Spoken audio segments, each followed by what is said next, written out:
fadhigii saakay golaha guurtida Somaliland oo u shir gudoominayay gudoomiyaha golaha guurtida mudane Saleeman Maxamuud Aadan ayaa markii uu fadhigu furmay waxa uu gudiyada arrimaha dibadda iyo arrimaha bulshada ka codsaday in ay golaha la wadaagaan soo ururinta warbixinihii ay ku maqnaayeen gudoomiyaha guddi hoosaadka arrimaha dibadda ee golaha guurtida Somaliland xildhibaan Cabdilqaadir Maxamed Xasan Indho ayaa warbixin faahfaahsan oo dhinacyo badan taabanaysa la wadaagay golaha sidoo kale xildhibaan كريم gudoomiyaha gudida arrimaha bulshada ayaa isna sidaas si lamida warbixin dhinacyo badan taabanayso oo la xidhiidha arrimaha bulshada isna golaha la wadaagay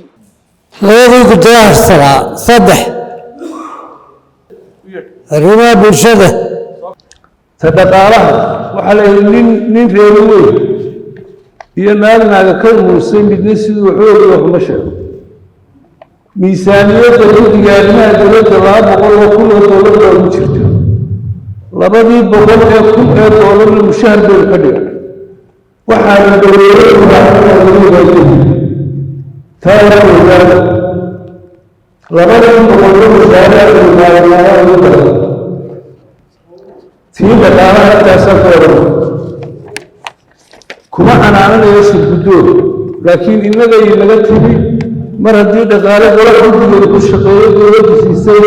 mushahar saan ka dhiganay inaan ku celceliyo ma jecli midna iskaashiga caalamiga wixii aan gaari karayna waan gaarnay laba dowladood oo adduunka baan ugu tagnay labadii dowladood oo yimaadeen maanta qaabka aan ku shaqaynaynaa waxay ahayd in aan dadka soo casunno annagoo kaashanayna wasaaradda arrimaha dibadda labadii waftiye oo yimaadeen Faransiiskii iyo Ingiriiskii Faransiiskiina shirguddoonku la kulmay in goluhu fasax buu ahaa Ingiriiskiina waa aragtay qaabkan maanta wuxuu wadaa waxa weeye intii meelaha la qabqaban lahaa in adduunkii maanta rabitaankiisii baa badan iyo keeniye aan tixgelinno kooda idin horkeenno kii yimaadaan kan uu yimaado shirguddoonada arko golayaasha waxay arki karayaan ay arkaan tan saddexaadna waa soo jeedimaheenu waxay u badnaa inaynu xidhiidhka caalamiga xoojinno oo baarlamaanada la xidhiidhno inta itaalkayagaa waa rafanayno intii iminka dooda ka dambeysay waxaan isku qaadnay hindiya oo adduunyada maanta jaynihiiba populationka xagga dadka dhaaftay wasaaradii arrimaha dibadda xogeeyahoodii baahida ay Somaliland u qabaan buu ka hadlayay sharaa'idka waaweyn ee adduunka ugu waaweyn ayuu ku qoran yahay intii aynu furnay free zone-ka waxaad moodaa in baahi weyn loo qabo halka aynu adduunka kaga naalo hadalladeedna waxa u badnaa inaynu xidhiidhka caalamiga baarlamaanada iyo wasaaradaha arrimaha dibadda wixii arrimo dibadeed ka shaqeeya la xidhiidhno ama business ha ahaadeen ama siyaasad ha ahaadeen dowladda hindiya cagahay ku taagan tahay ammaan badan bay warbixinteeda ku sheegtay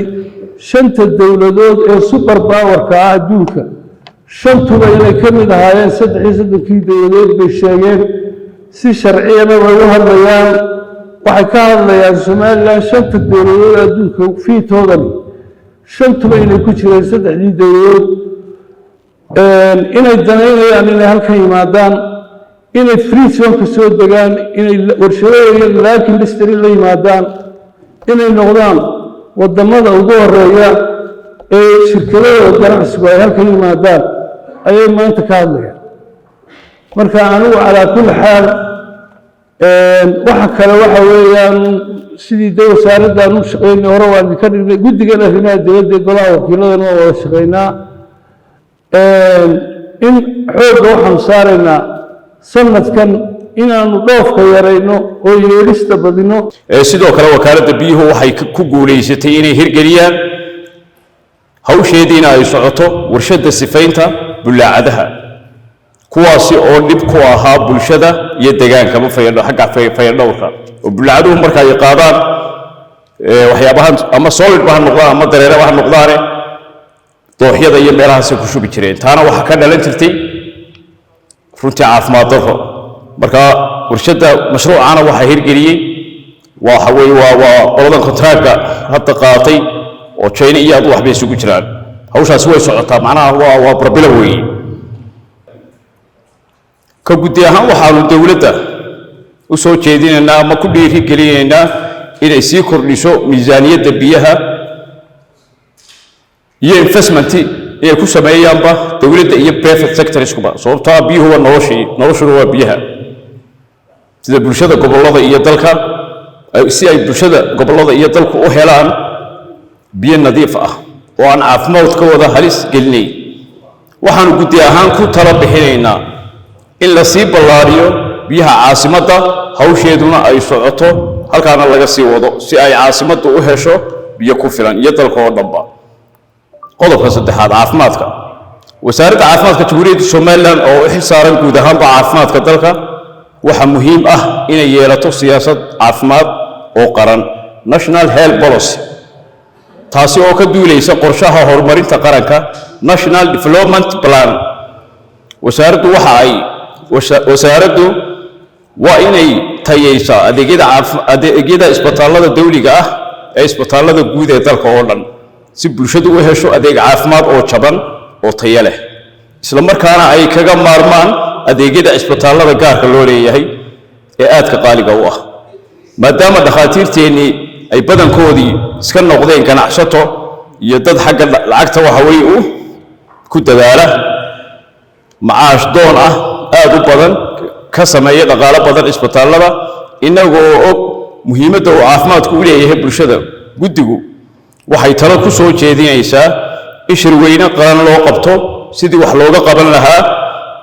xaaladda caafimaad ee dalku ku sugan yahay maadaama dadkeennu aynu ognahay inay u baxaan dalal shisheeye iyadoo kharashka ku baxaya aynu ognahay iyo qofkii beeshinka laftiisii oo dee marka muxuu ahaa la refer gareeyo aan awoodba u lahayn ama diyaaradii ama gaariba dee inuu safarkaa galo waa yahay qodobka u dambeeya in qashinka isbitaalada loo sameeyo meelo gooni ah si loo ilaaliyo fayadhowrka iyo badqabka goobaha caafimaadka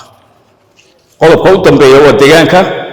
wasaaradda deegaanku waa inay samaysaa seerayaashii la xidhi jiray xilliga barwaaqada ee roobabku ay daan sida sanadkan oo kale si looga faa'iideysto xilliga abaaraha laba in wasaaradda deegaanku ay samayso kala xadaynta dhul daaqsimeedkii iyo dhul beereedkii iyadoo kaashanaysa wasaaradda xanaanada xoolaha